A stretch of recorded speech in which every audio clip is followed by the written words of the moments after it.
நடந்து முடிந்த தேர்தல் அனைவருக்கும் ஒரு ஆச்சரியமும் அதிர்ச்சி கலந்த ஆச்சரியமாக இருந்தாலும் கூட நாம் அதை ஏற்றுக்கொள்ளத்தான் வேண்டும்.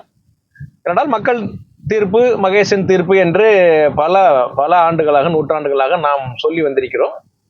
எனவே இது மக்களின் தீர்ப்பு.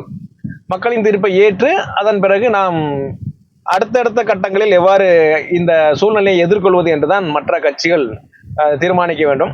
அதே சமயம்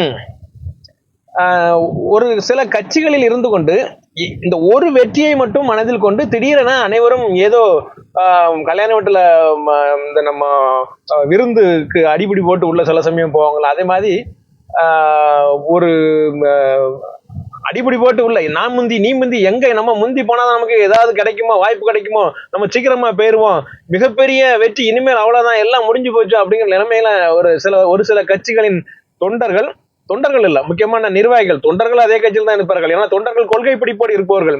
இந்த நிர்வாகிகள் பதவியில் இருந்தவர்கள், ஆசைப்பட்டவர்கள், அனுபவிச்சவர்கள், இவங்கெல்லாம் அடுத்தால எங்க போனா அட்டையை போடலாம், அனுபவிக்கலாம், இதே மாதிரி சிந்தனையோட தான் அலைவாங்க. அவங்க கடகடான்னு இப்போ ஒவ்வொரு கட்சியா ஏறி இறங்கி கூட ஒரு சூழல் நம்முடைய தமிழகத்தில் பரிதாப சூழல் நடந்து கொண்டிருக்கிறது.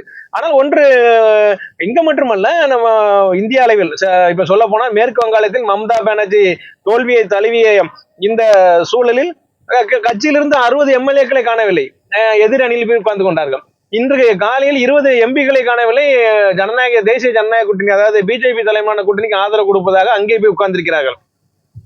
ஒரு கட்சி தோற்று விட்டால் இதுவரை இருந்த நம்முடைய அத்தனை விஷயங்களையும் மறந்து விட்டு சென்று விடுகிறார்கள். ஏனென்றால் கட்சி எதனால் தோற்றது என்று கூட ஒரு கால அவகாசம் எடுத்து பார்ப்பதற்கு கூட அவர்களுக்கு மனதும் இல்லாமல் உடனடியாக கட்சி மாறுகிறார்கள். இதிலும் கொடுமையான விஷயம் என்னவென்றால், ஒரு ஓட்டு போட்டு தேர்ந்தெடுத்த மக்களை அவமானப்படுத்தும் வகையில், அந்த மக்களின் விருப்பங்களுக்கு மாறாக, அந்த ஓட்டு போட்ட மக்களின் மனநிலைக்கு மாறாக தேர்ந்தெடுக்கப்பட்டு 15 நாட்களுக்குள்ளாக அந்த கட்சி பதவி இல்ல, சட்டமன்ற உறுப்பினர் பதவியை ராஜினாமா செய்துவிட்டு இன்னொரு கட்சியில் போய் சேர்க்கிறார்களே, இதை விட வெட்கக்கேடான விஷயம் அவர்களுக்கு ஏதாவது உண்டா?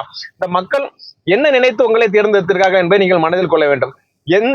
எந்த சூழ்நிலையில் எவ்வளவு லட்சக்கணக்கான தொண்டர்கள் உங்களை எல்லாம் தேர்ந்தெடுக்கிறார்கள் என்பதை மனதில் கொண்டு இதெல்லாம் ஒரு தோல்வியை ஆராய வேண்டுமே தவிர, உடனடியாக யாரிடம் வெற்றி பெற்று வந்தோமே அதே கட்சியிடமே போய் சரணாகதி அடைவது என்பது ஏற்றுக்கொள்ள முடியாத ஒன்று. பல இடங்களில் இந்த தவறு நடந்து கொண்டிருக்கிறது. இதையெல்லாம் மக்கள் மன்னிக்க மாட்டார்கள்.